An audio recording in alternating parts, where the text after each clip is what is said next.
अनिका मुस्कुराते हुए बोली, आर्या, उसे ले आइए।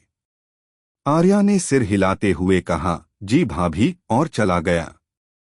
वहां मौजूद अधिकतर लोग हैरान थे। उन्होंने सोचा भी नहीं था आज उनके सामने इतने सच से पर्दा उठेगा। रैना 2 कदम चलकर अनिका के पास आई और दबीदबी आवाज में दांत पीसते हुए उसे धमकी देने लगी, अनिका, स्टॉप।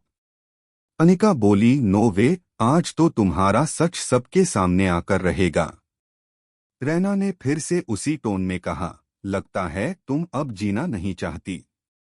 मन भर गया है तुम्हारा जिंदगी से। मरना चाहती हो। रैना की इस बात पर अनिका मुस्कुराते हुए बोली, मुझे तो अभी अर्नब जी के साथ बहुत लंबी जिंदगी जीनी है। पर हाँ, तुम्हारा मन भर गया है खुली हवा में सांस लेकर, इसलिए अब तुम पिंजरे में रहोगी।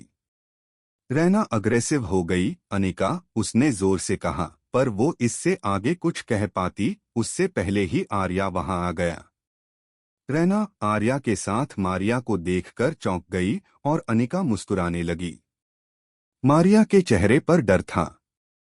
रैना से नजरें मिलते ही वो उससे नजरें चुराने लगी। अनिका मारिया के पास जाते हुए बोली, तो बताओ मारिया, सब इंतजार कर रहे हैं। रैना का सच क्या है, सब जानना चाहते हैं। आज तुम सबको उसका सच बताओगी। बोलो। रैना का सच क्या है मारिया? मारिया ने एक नजर रैना को देखा जो उसे घूर रही थी। उसने जल्दी ही नजरें फेर लीं और अर्नब को देखते हुए उसके पास आई। मारिया ने अर्नब के सामने जाकर अपना सिर झुका लिया और बोली, सर, रैना मैम ने कभी आपसे प्यार नहीं किया। वो तो आज तक आपका फायदा उठाती आई हैं। इसलिए जब आपने शादी की तब भी उन्हें कोई फर्क नहीं पड़ा। इनफैक्ट वो तो बहुत ज्यादा खुश हुई थीं कि अब आप उनका पीछा छोड़ देंगे। पर जब इंडिया आने के बाद उन्हें पता चला वो प्रेग्नेंट हैं, तो उन्होंने अपना अबॉर्शन करवाना चाहा। पर डॉक्टर ने सारे टेस्ट करने के बाद मैम को अबॉर्शन करवाने से मना कर दिया। अगर अबॉर्शन हुआ तो मैम की जान को खतरा हो सकता था। इसलिए रैना मैम को इस बच्चे को एक्सेप्ट करना पड़ा। मारिया की बातें सुनकर अर्नब का गुस्सा और बढ़ गया और उसने गुस्से में रैना को घूर कर देखा और उसके पास जाते हुए बोला, किसी के भरोसे का तुम इस तरह फायदा उठाओगी, सोचा नहीं था। तुम अपने स्वार्थ के लिए इतना गिर जाओगी। किसी और के बच्चे का बाप मुझे बना रही थी। रैना बीच में रोते हुए बोली, अर्नब प्लीज मेरी बात सुनो, ये सब झूठ बोल रहे हैं। ये सब हमें अलग करने की साजिश कर रहे हैं।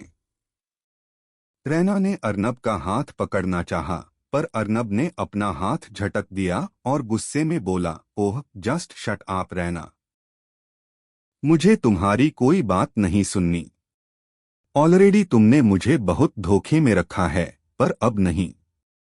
तुम्हें क्या लगा तुम अपनी मनमानी करती जाओगी और किसी को कुछ पता नहीं चलेगा?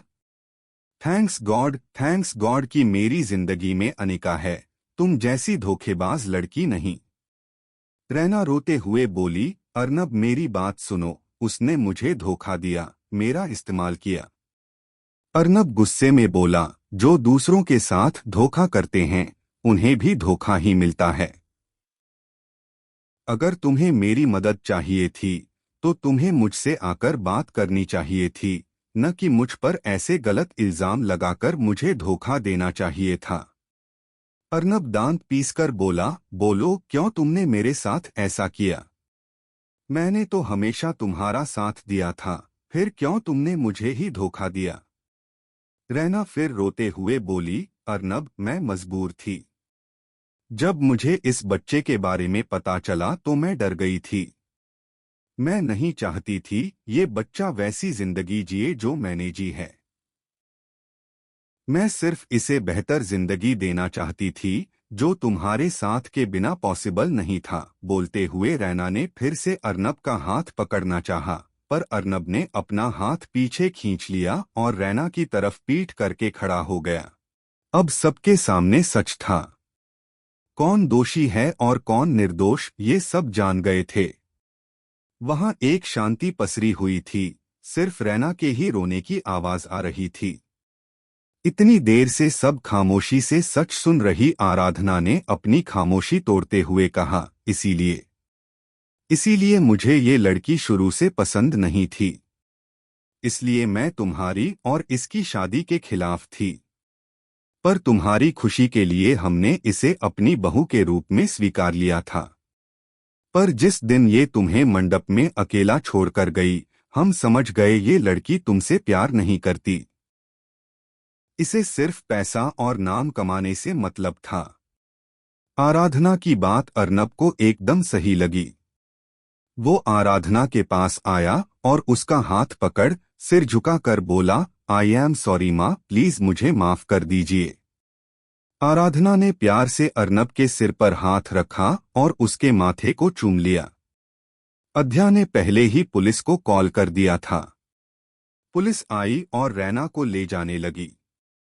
रैना जाते हुए जोर जोर से चिल्लाते हुए अर्नब का नाम ले रही थी, पर अर्नब ने ऐसे रिएक्ट किया जैसे उसने कुछ सुना ही नहीं। आगे जानने के लिए सब्सक्राइब माय चैनल और बेल आइकन को ऑन कर ले ताकि कहानियों का सिलसिला चलता रहे।